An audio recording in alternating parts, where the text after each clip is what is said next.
Bonsoir Philippe. Bonsoir. Les filles, j'ai la chance ce soir d'être avec Philippe qui est notre spécialiste en diététique.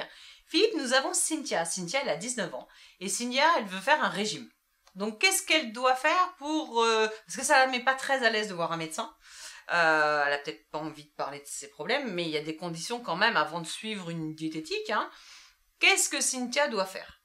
Alors, elle doit préalablement consulter un médecin, ou un nutritionniste, ou un diététicien, ou une diététicienne.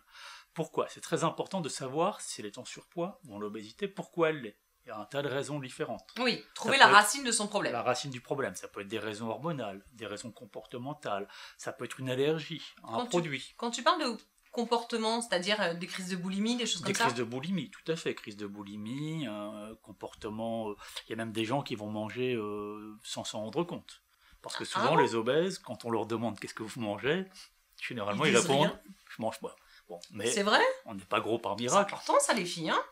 Donc ils mangent parfois même sans s'en rendre compte, ils vont grignoter, ils vont manger des choses fortement caloriques. Ils vont boire par exemple effectivement beaucoup de jus de fruits très sucrés.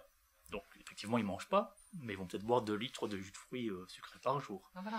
Donc tout ça il faut vraiment le déterminer, en prendre conscience, faire un diagnostic précis de la situation, faire des examens, rechercher d'éventuelles intolérances ou allergies, et en fonction de ça, un professionnel de la nutrition pourra mettre en place un plan adapté et prescrire le produit juste ou la thérapie la plus adaptée au cas de Cynthia.